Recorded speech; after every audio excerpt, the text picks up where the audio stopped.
A continuación, Quito con Marjorie.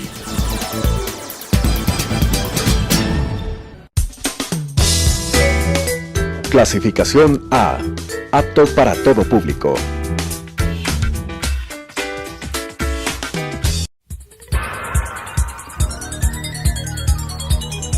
Las opiniones vertidas en este espacio por la producción y dirección del programa son de exclusiva responsabilidad de sus autores y de quienes intervienen en ellos.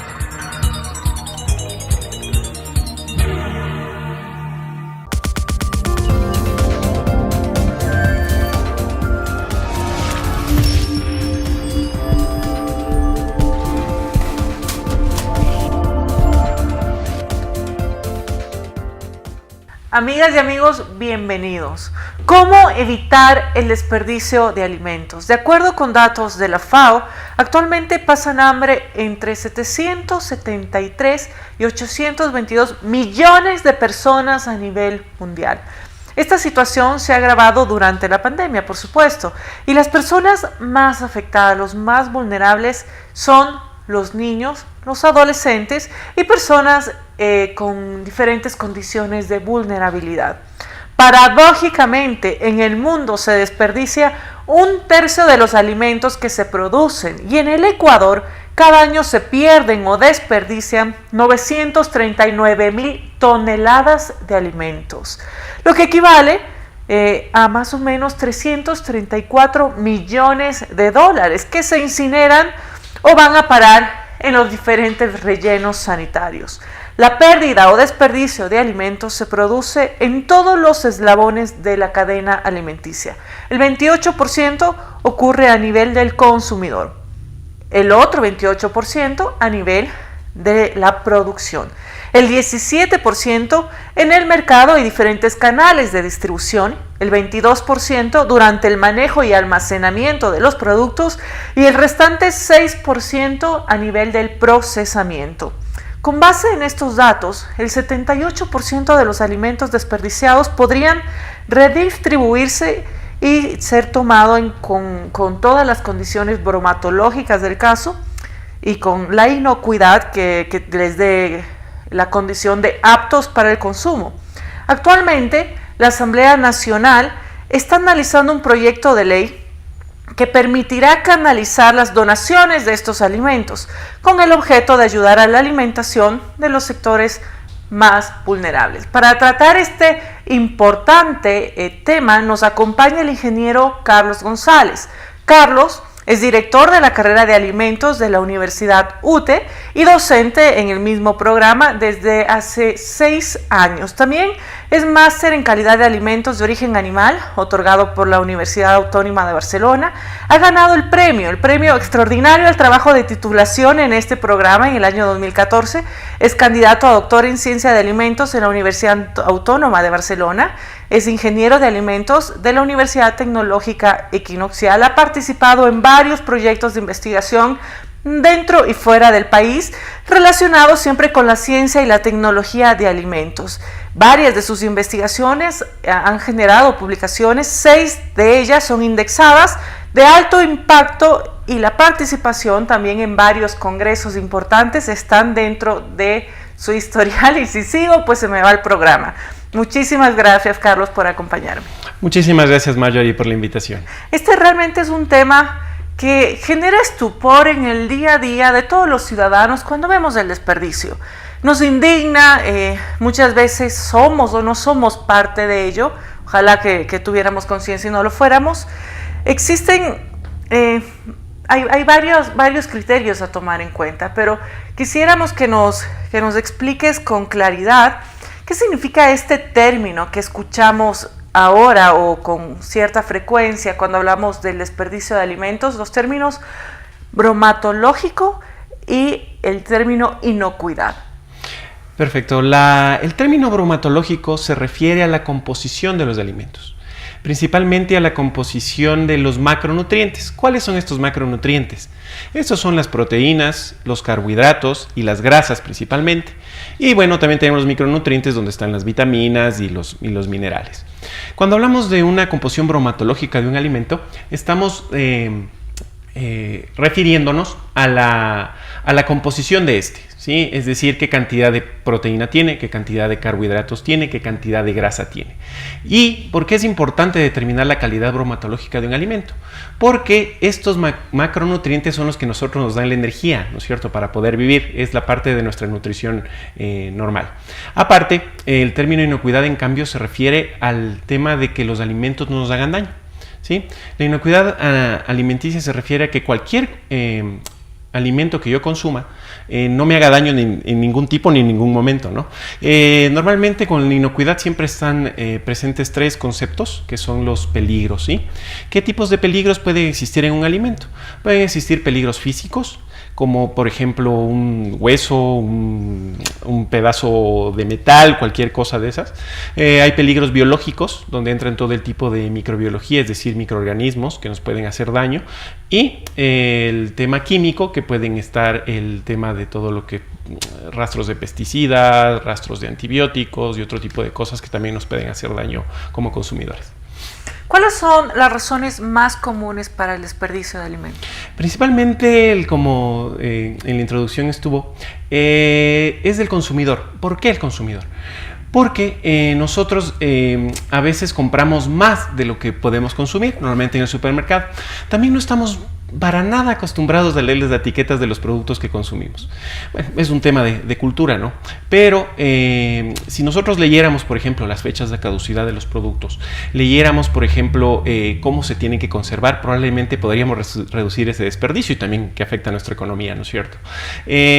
A veces también una gran parte del desperdicio está en las cadenas mayoristas y minoristas, aunque en menor grado, ¿no? Porque ellos como tienen que vivir de la venta de los productos, claro, lo cuidan más, ¿no es cierto? El tema un poco más de pérdida, porque hay que diferenciar los dos términos, porque pérdida está más ligado a la cadena alimentaria, es decir, a los actores de la cadena, a los productores, a la logística, a la distribución y venta de los productos. El desperdicio está más ligado a nosotros. ¿Por qué? Porque nosotros, digámoslo así, nosotros conscientemente compramos los productos de más y nosotros los desperdiciamos. En cambio, los otros pueden ser, la pérdida puede estar afectada por diferentes factores, problemas de distribución, logística, temas de oferta y demanda y otras cosas, sí. Pero, ¿cuáles son los beneficios más importantes de poder donar alimentos? A ver, en otros países, principalmente en Europa, toda la producción excedente o que ya no se pudo vender, por ejemplo, en los supermercados, se dona a los llamados bancos de alimentos. ¿Qué son estos bancos de alimentos? Por ejemplo, en España, donde yo viví, son lugares donde la gente va a comer, que no tiene recursos para comer, por diversos motivos, ¿no es cierto? Entonces, el tener esa capacidad de nosotros, en vez de que todos esos productos, botarlos, incinerarlos, desecharlos, básicamente, la facilidad que tendríamos de utilizar esos productos para el consumo de otras personas que lo necesitan está muy bien, siempre y cuando obviamente se guarden la calidad tanto bromatológica como hablamos, como la inocuidad alimentaria. Nos haces referencia a lo que has podido observar y además con tu visión crítica y técnica del tema en otros países. La institucionalidad del Ecuador, ¿qué tanto tiene que solventarse o mejorar para garantizar que esto ocurra? Es decir, que los productos que sean donados lleguen en condiciones óptimas al último usuario. A ver, aquí tenemos dos partes, ¿no es cierto? La primera, nosotros tenemos un ente de control, que es el que controla la calidad sanitaria de los productos, como es la Agencia de Regulación y Control Sanitario, que es el ARSA, pero muchas veces no se abastece por el tema de tantos controles que tiene que realizar, ¿sí? Entonces, es un poquito complicado de que, por ejemplo, si no alcanza a revisar a los productos procesados normales que consumimos todos nosotros, pueda revisar este tipo de productos. Entonces, tendríamos que llegar a un punto en el primero, educación y responsabilidad de las compañías y que estén distribuyendo o dando estos productos a los bancos de alimentos. Eso primerito. Y segundo, tener una trazabilidad de los productos. ¿Qué significa trazabilidad? Saber de dónde vino, quién lo fabricó, y que se hayan conservado o que se hayan mantenido las condiciones adecuadas para su conservación y transporte. En muchos otros países, por ejemplo, existen agencias no gubernamentales, ¿sí?, que están acreditadas por un ente gubernamental. Sí, obviamente hay que pagarles el servicio y todo, pero que de alguna manera hacen estos controles, estos análisis, y que nos permitirían tener un poquito más de seguridad que los productos que se están vendiendo, expendiendo o donando, mejor dicho, a los bancos estén de manera adecuada. Desde tu punto de vista, Carlos, ¿cuál es el problema más importante que tiene el país para garantizar una donación adecuada de alimentos? ¿Cuál sería esto que nos genera más conflicto? A ver, a mí me preocupa un poco el tema del control, ¿no es cierto?, que veníamos hablando un poquito. Sí, porque si estaba leyendo en el proyecto de ley, ¿no es cierto?, que dice que los productos van a venderse sin la marca ni nada, es como que se deslinda un poco la responsabilidad del producto. Entonces, siempre y cuando hay un compromiso de todas las partes integrantes de la cadena, desde la persona que está donando, de un adecuado transporte hacia quien va a recibir la donación, creo que no habría inconveniente. Y siempre teniendo en cuenta, porque todos los productos que nosotros consumimos ya han pasado por cierto control de calidad, digámoslo así, por la parte de las propias industrias que los expenden. Entonces, si nosotros continuamos con eso y seguimos las recomendaciones de conservación y hasta qué tiempo se pueden consumir esos alimentos, creo que no habría ningún inconveniente. ¿Existen alimentos que no son susceptibles de donación? Sí, pueden, por ejemplo, los productos lácteos tienen un tiempo de vida de expiración muy, muy cortito. Entonces, por ejemplo, un yogur. Un yogur tiene un tiempo de vida útil de alrededor de un mes, de 30 días. Y normalmente, como son tan cortitos los tiempos de expedición en los supermercados y demás, los tienen hasta el límite, ¿no?, para que lo puedan consumir. Entonces, hay algunos productos, como los productos lácteos, que tienen muy, muy poco tiempo de vida útil, que probablemente no tengan susceptible de donación, siempre y cuando sean refrigerados, ¿no? Porque si hablamos de otros productos que son ya envasados en Tetra Pak o en otros envases, sí habría cómo. Y principalmente los productos más perecibles, ¿no?, que hay que tener mucho cuidado con el tema de frutas y hortalizas, de que estén en su tiempo todavía de consumo. Pero si uno llegara a cumplir estos parámetros, ¿se los puede donar? Así es, sí, siempre y cuando se tenga los parámetros y verificando eso, ¿no? Eso también tiene que ponerse de acuerdo con los expendedores o las personas que van a donar, dependiendo de hasta qué punto están ellos dispuestos desde qué punto están dispuestos ellos a donar, y que se cumplan con todo el tema de calidad bromatológica y inocuidad que veníamos hablando. Los ciudadanos de pie, los que no somos técnicos en la materia o que no estás inmiscuido en estos temas de política pública directamente, pero quieren ser parte de esta reducción de desperdicios, ¿qué prácticas deben tener? A ver, en la casa tenemos varias cosas. Primero, cuando nosotros vamos al supermercado, al mercado donde compramos nuestros alimentos, primero verificar que el producto esté en adecuadas condiciones, ¿no es cierto? Y, lo que os decía, leer las etiquetas. A ver, ¿a qué temperatura tiene que conservarse esto? ¿Durante cuánto tiempo puede conservarse? Todo está en la etiqueta, sino que no estamos muy acostumbrados a leer las etiquetas. También, comprar solo lo que vamos a consumir. ¿Sí? Entonces, nosotros a veces por promociones, porque nos dio ganas de ese momento, vamos justo con hambre al supermercado y compramos todo lo que vemos, y a veces se dañan las cosas. Entonces, esta parte del consumidor. Es muy importante tener nuestro refrigerador, digámoslo así, separado con contenedores donde podamos poner los productos que no hemos consumido para poderlos consumirlos posteriormente, ¿no? También nosotros estamos muy acostumbrados por el tema de marketing a pensar que una manzana, por ejemplo, es roja y que brilla y todo lo demás.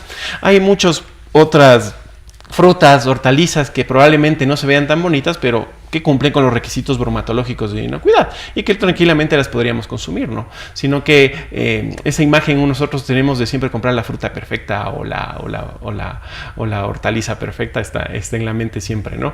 Pero lo primerito es comprar lo que necesitamos, y segundo, saber cómo conservar nuestros alimentos, nada más. Consumirlos correctamente, claro, y no... Exactamente. Es difícil, ¿verdad? Porque ya en la dinámica de un hogar, de la casa, del día a día, pues controlar exactamente lo que usas, lo que no vas a usar. A veces, qué sé yo, tienes una planificación, pero ya no puedes cocinar el día que querías cocinar y se te van dañando los alimentos. Pero sí, sin duda son herramientas importantes. Y el día de ayer, solo como un tema anecdótico para ti y la audiencia, comentaba con varias amigas, mujeres, me decían que desde que utilizan plataformas de compra, utilizan tecnología para comprar, desperdician menos y gastan menos. Y el argumento es que cuando vas al supermercado, terminas comprando lo que no querías, lo que necesitabas y lo que no necesitabas. Pero cuando lo compras puntualmente a través de una aplicación o algún otro sistema de entrega y envío de productos, pides exactamente lo que necesitas, nada más. Puede ser eventualmente alguna herramienta. Me parece muy interesante.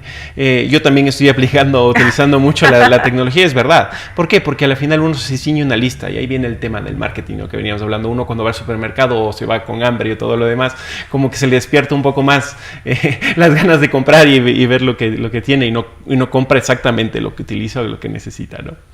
Carlos, cuéntanos un poquito de tus investigaciones, ¿de qué se han tratado? ¿Cuáles son las que han tenido más impacto? Ahora, último, justo en mi trabajo doctoral estoy trabajando con el tema de suero de quesería.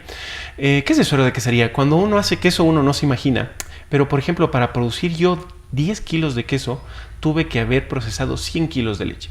Y de esos 100 kilos de leche que procesé para hacer esos 10 kilos de queso, 90 se hicieron suero de quesería. Y en muchas otras partes del mundo se utiliza, por ejemplo, este suero de quesería para alimentación animal, que es lo que hacemos aquí también. Pero, por ejemplo, todos estos... Las bebidas lácteas son hechas con suero, ¿verdad? Sí, pero bueno, ahora ya no, porque tenemos una restricción que no permite la comercialización. Pero, por ejemplo, todos estos polvos que venden para aumentar la masa muscular, ¿sí? Todos son proteína de suero. Así es. Nosotros en el país no está muy desarrollada la tecnología, ¿sí? En otros países está sumamente desarrollada y por eso nos venden este tipo de productos ya a cantidades exorbitantes, ¿sí? Entonces estamos trabajando para, utilizando una tecnología que se llama tecnología de membranas, tratar de recuperar esta proteína, y no solo la proteína, la lactosa. Y no solo eso, sino que, por ejemplo, nosotros sabemos que en el yogur hay muchos beneficios, ¿no? Por los microorganismos que tiene, y hay ciertos compuestos que se llaman bioactivos que hacen bien a la salud, ¿sí? Como controlan la presión arterial y la diabetes y otro tipo de cosas que ya está descubierto, por ejemplo, en el yogur o en la propia leche. Pero nosotros estamos tratando de buscar si nosotros podemos encontrar o tratar de sacar esos mismos compuestos bioactivos del suero de quesería. Carlos, además de todas las ocupaciones que ya mencionamos hace un momento, eres miembro investigador del Centro de Investigación de Alimentos y también miembro fundador del Grupo de Investigación de Procesamiento y Calidad de Alimentos de la Facultad de Ciencias de Ingeniería de la universidad a la que perteneces. ¿Qué tipos de trabajo están realizando en este momento? Bueno, en el centro tenemos 3 grupos que trabajan básicamente en el tema justo de inocuidad, buscando, por ejemplo, temas de metales pesados, temas de control microbiológico de ciertos productos y también de autenticidad. ¿Qué es esto de autenticidad? De que, por ejemplo, hicieron un estudio recientemente los compañeros del tema de la miel, porque a veces nos venden miel que no es miel. Entonces, se buscan maneras o análisis que nos permitan identificar, por ejemplo, correctamente la miel. Tenemos otro grupo que se llama ICATEF, que es el tema de post-cosecha.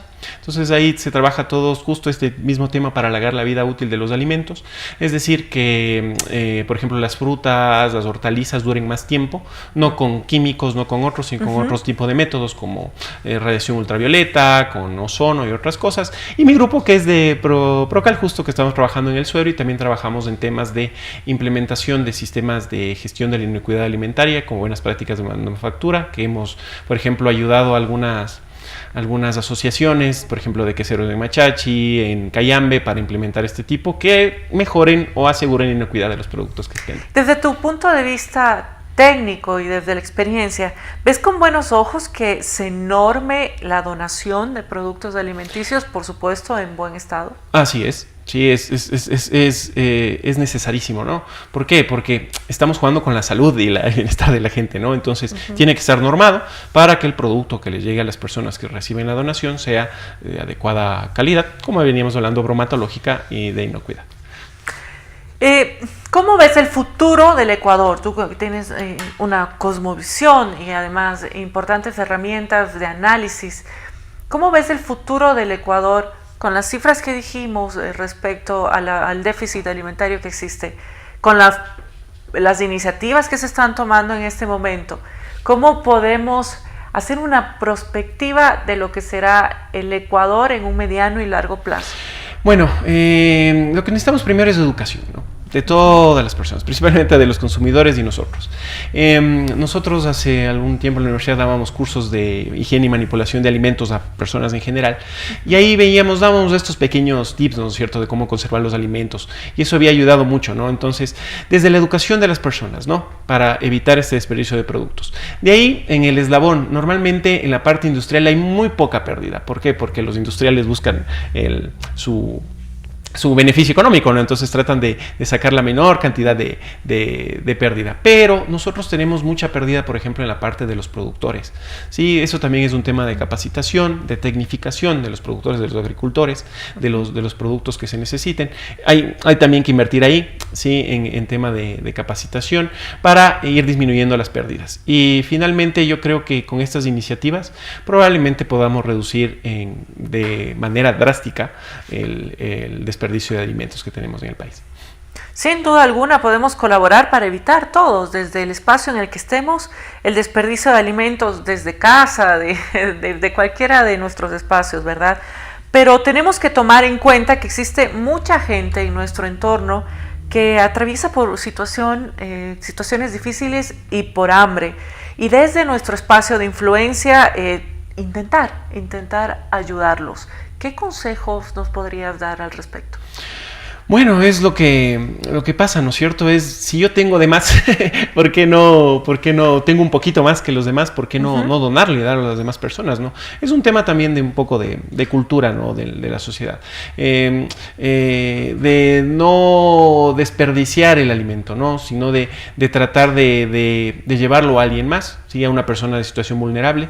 Yo sabía que varias instituciones sin fines de lucro, en Quito principalmente, sí hacían este tipo de trabajo, pero me parece muy importante de que esté normado y que todos, y que bueno, con la normativa que se está tratando en la asamblea, se permita o se facilite esta donación para que las personas principalmente dejen pasar hambre, que es un problema que tenemos aquí en el país. Muchas gracias. Hablamos de educación.